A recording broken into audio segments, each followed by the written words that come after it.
नमस्ते। आज के इस खास एक्सप्लेनर में हम एक ऐसे रहस्य से पर्दा उठाने वाले हैं जो वाकई में चौंकाने वाला है। सोचिए, दुनिया का छठा सबसे बड़ा देश, लेकिन लगभग पूरी तरह से खाली। आखिर क्यों? चलिए इसके पीछे के दोहरे सच को गहराई से समझते हैं। आज की तारीख में एक हैरान करने वाली सच्चाई ये है कि ऑस्ट्रेलिया का 95% हिस्सा, जी हाँ 95% विशाल भूभाग एकदम वीरान और निर्जन है। मतलब इतनी बड़ी जगह और वहाँ कोई इंसान नहीं रहता। ये बात सुनने में ही बिल्कुल अकल्पनीय लगती है ना? इस देश के असली आकार और आबादी के असंतुलन का अंदाजा इसी बात से लगाया जा सकता है कि ऑस्ट्रेलिया इतना विशाल है कि इसमें हमारे भारत जैसे दो देश आराम से फिट हो जाएं। लेकिन इतने बड़े देश की 90% आबादी जमीन के सिर्फ 0.22% हिस्से में ही सिमटी हुई है। और ये लोग भी मुख्य रूप से सिडनी, मेलबर्न और पर्थ जैसे सिर्फ 5 तटीय शहरों में रहते हैं। तो चलिए अपने पहले भाग पर आते हैं, छिपे हुए अत्याचार और जनसांख्यिकीय पतन। इस विशाल खालीपन को समझने के लिए सबसे पहले इतिहास के एक बेहद काले और अक्सर छुपाए जाने वाले सच को खंगालना होगा। वहां के मूल निवासियों यानी एबोरिजिनल्स और टॉरेस स्ट्रेट आइलैंडर्स का विनाश। इस भयानक त्रासदी की टाइमलाइन महाद्वीप की शुरुआती खोज से शुरू होती है। फिर 1788 में बॉटनी बे पर ब्रिटिश उपनिवेशवादियों के पहुंचने के साथ ये सिलसिला तेजी से आगे बढ़ा। अंग्रेजों के इस दखल ने एक ऐसे क्रूर आंतरिक संघर्ष और बगावत की चिंगारी भड़काई जो अगले पूरे 100 सालों तक सुलगती रही। यहाँ सबसे अहम बात जो हमें समझनी है वो ये है कि उपनिवेशवादियों ने इस इलाके पर कब्जा करने के लिए टेरा नुलियस नाम के एक कॉन्सेप्ट का सहारा लिया। ये एक लैटिन शब्द है जिसका सीधा सा मतलब है किसी की जमीन नहीं। उन्होंने बड़ी ही चालाकी से इस बात का फायदा उठाया कि वहां के मूल निवासी जमीन को अपनी जागीर नहीं मानते थे और प्रकृति पर बाड़ लगाने में बिल्कुल विश्वास नहीं करते थे। अंग्रेजों ने शुरुआत में ऑस्ट्रेलिया को एक पीनल कॉलोनी के रूप में स्थापित किया था। आसान शब्दों में कहें तो उन्होंने जानबूझकर अपने देश के अपराधियों, खूनी और डकैतों को सजा देने के लिए इस दूर दराज के इलाके में निर्वासित कर दिया। उनका असली मकसद क्या था? इन कैदियों से जबरदस्त मजदूरी करवाकर अपने लिए एक नया बेस तैयार करना। लेकिन बात सिर्फ कैदियों तक सीमित नहीं थी। ये बाहरी लोग अपने साथ भयानक तबाही लेकर आए। उपनिवेशवादी स्मॉल पॉक्स, मीजल्स और चिकन पॉक्स जैसी कई जानलेवा बीमारियां लाए। वहां के मूल निवासियों के शरीर में इन विदेशी बीमारियों से लड़ने की कोई इम्यूनिटी ही नहीं थी। नतीजा ये हुआ कि सिडनी जैसे इलाकों में सिर्फ 1 साल के अंदर 50% मूल आबादी खत्म हो गई। और सबसे खौफनाक बात यह है कि इलाज मौजूद होने के बावजूद उन्हें जानबूझकर मरने के लिए छोड़ दिया गया। इस भयानक पतन को देखिए।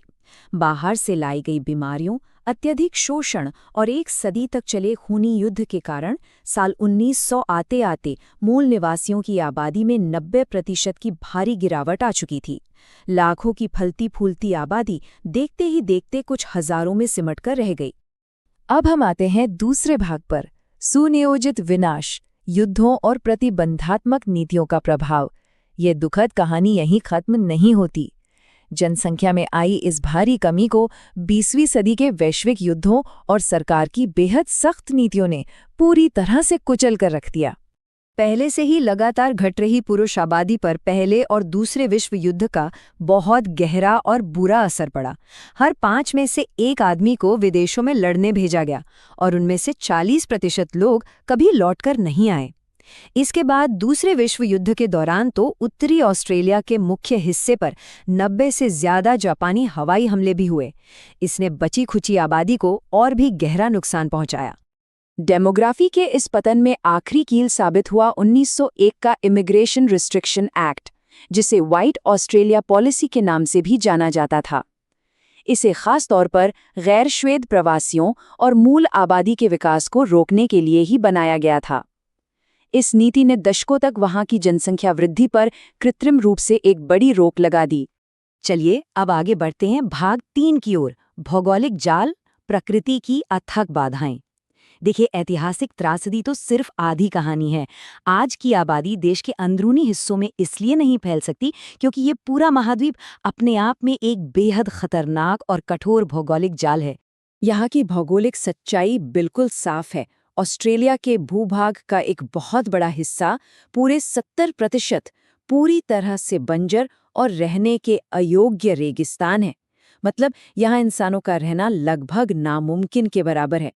अगर हम इस महाद्वीप को बांटें तो इसे 3 बेहद कठिन जोन्स में देखा जा सकता है। पहला है पश्चिमी पठार, जहां केवल विशाल और निर्जन रेगिस्तान मिलेंगे। दूसरा है सेंट्रल लोलैंड्स, यानी मध्य भाग के निचले इलाके। और तीसरा है पूर्वी उच्च भूमि, जो कि एक बहुत ही संकरी, हरी भरी और रहने लायक तटीय पट्टी है। और हाँ, यही वो जगह है जहां आज ज्यादातर ऑस्ट्रेलियाई लोग बसते हैं।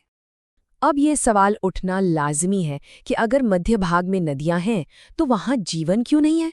बात दरअसल ये है कि लाखों साल पुरानी टूटती हुई चट्टानें प्राकृतिक रूप से सेंट्रल लोलैंड की नदियों में इतना ज्यादा नमक घोल देती हैं कि वहां का खारा पानी इंसानों के पीने तो क्या, खेती करने के लिए भी पूरी तरह से बेकार हो जाता है।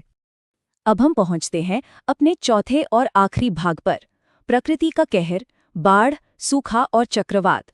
जिन गिने चुने इलाकों में भौगोलिक रूप से जीवन संभव है भी ना, वहां की जलवायु प्रकृति के भयंकर कहर को जन्म देती है। चलिए जरा चक्रवात और बाढ़ के विज्ञान को समझते हैं। तेज व्यापारिक हवाएं, जिन्हें हम ट्रेड विंड्स कहते हैं, प्रशांत महासागर के गर्म पानी को पूर्व की तरफ धकेलती हैं। अब बारिश के बादल बनते तो हैं, लेकिन ग्रेट डिवाइडिंग माउंटेन रेंज एक दीवार की तरह उन्हें आगे बढ़ने से रोक लेती है। इस फंसी हुई अतिरिक्त गर्मी और तेज हवाओं की वजह से वहां भयंकर बाढ़ आती है और हर साल 2 से 3 बेहद खतरनाक चक्रवात टकराते हैं। इसके ठीक उलट अगर हम महाद्वीप के दक्षिणी हिस्से की बात करें तो वहां बारिश लाने वाले पहाड़ों की कमी के कारण भयंकर सूखे की स्थिति पैदा हो जाती है। इस भयानक सूखे की वजह से ऑस्ट्रेलिया के कृषि उद्योग को हर साल $1.1 बिलियन से भी ज्यादा का भारी नुकसान उठाना पड़ता है। पानी की कमी वहां वाकई में एक बहुत बड़ी चुनौती है। तो ये सब जानने के बाद हमारा ये एक्सप्लेनर एक बहुत ही गहरे सवाल के साथ खत्म होता है। क्या इंसानी महत्वाकांक्षा कभी किसी ऐसे क्षेत्र पर पूरी तरह से जीत हासिल कर सकती है जहां एक तरफ इतिहास ने उसके अतीत को तबाह कर दिया हो और दूसरी तरफ एक बेहद कठोर भूगोल लगातार उसके भविष्य के विस्तार को खारिज कर रहा हो? सोचेगा जरूर, प्रकृति और इतिहास के आगे इंसान आखिर कितना बेबस हो सकता है।